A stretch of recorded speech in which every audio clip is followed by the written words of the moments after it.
Edhe stacioni policor, Elezivi që din prej vendit ku ka pas banesën është diku 1 kilometrës. Jo, është 1 kilometër, 200 metra. 300 metra. Edhe në atë mënyrë do të thotë është përcjell nga grupi. Edhe unë kom pas besim, do të thotë në policinë, hetimet, krimeve të rënda, edhe nivel rajonal për nivel qendror, se do të zbulohet ky rast, për arsye se di kom gulsinë e hetuesve, edhe rajonal, edhe nivelit qendror, e tjera, jo pse është kolegi joni pjesëtar, po çdo rast që ka ndodhur në Ferizaj kemi pas raste ndryshme të vepra penale të plaçkitjes, vrasjeve e tjera ku vazhdimisht do të thotë 24 orë punu non-stop dhe ka ardhur deri te zbulueshmëria e rasteve të tilla. Prandaj unë e përgëzoj për këtë punë, unë mendoj se këta persona janë të dyshuar. Absolutisht po. Derisa nuk merr formën e prerë në fund dhe do të thotë ende hetimet janë proces e sipër, nuk janë hetimet që kanë përfunduar me kaq. Po nga komunikimi që ka patur drejtori i policisë bashkë me prokurorin edhe prokurorin edhe kryeprokurorin, se ka patur disa raste. A e ke parë që është trasuar hetimi me dëshmi konkrete në komunikimin publik, zoti Morina, apo ka lënë dyshime të ndryshme të cilat kanë prodhuar shumë spekulime, të cilat mund të ndikojnë debatin. Në konferencë për gazetar, disa gjëra janë thonë, po disa nuk janë thonë. Çka është arsyeshme, se shumë gjëra ndoshta ende nuk dihen, për arsye se ata janë marrë pyetje, deklaratat e tyre, provat, faktet, gjithashtu arma që është gjetë në mendin e ngjarjes, ose dyshohet se është vrarë rështeri, është dërgu për balistik, se nga ajo armë është godit rështeri ajo.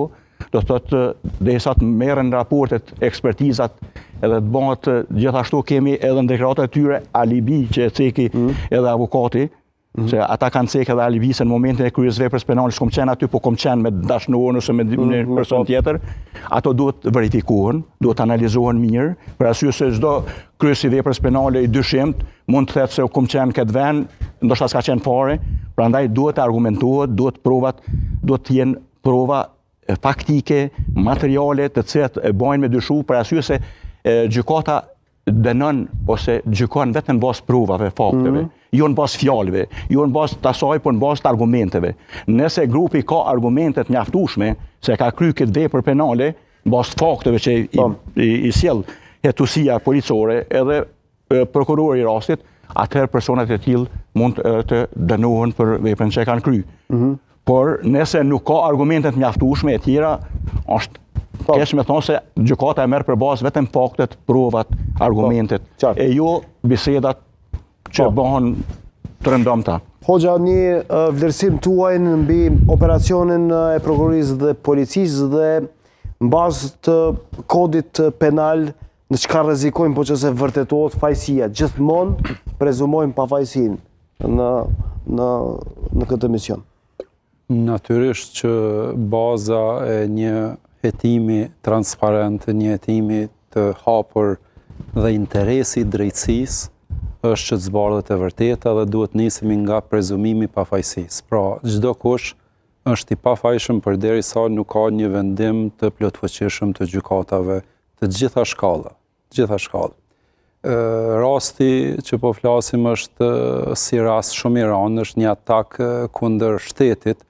Mirë, po për momentin, përveç interpretimeve publike, mediale e tjera që po e kualifikojnë dhe po ndërlidhin me vepra të radikalizmit apo ekstremizmit apo edhe terrorizmit, kjo për momentin e nuk mund ta marrim si të qëndrueshme, sepse zyrtarisht komunikata e Policisë Republikës Kosovës ata i ngarkon me dyshimin se kanë kryer vrasje të rëndë sipas nenit 173 paragrafi 1.1.9 i Kodit Penal të Republikës Kosovës.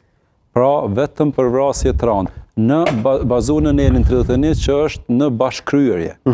Pra, prandaj nuk po heton Prokuria Speciale e Republikës Kosovës, sepse në qoftë se do të kishte vepër penale të terrorizmit, atëherë automatikisht do të kualifikohej në kapitullin e veprave penale kundër rendit kushtetues dhe sigurisë publike të Republikës Kosovës dhe do të kalonte automatikisht në kompetencë të prokurisë speciale. Janë shumë instanca të cilat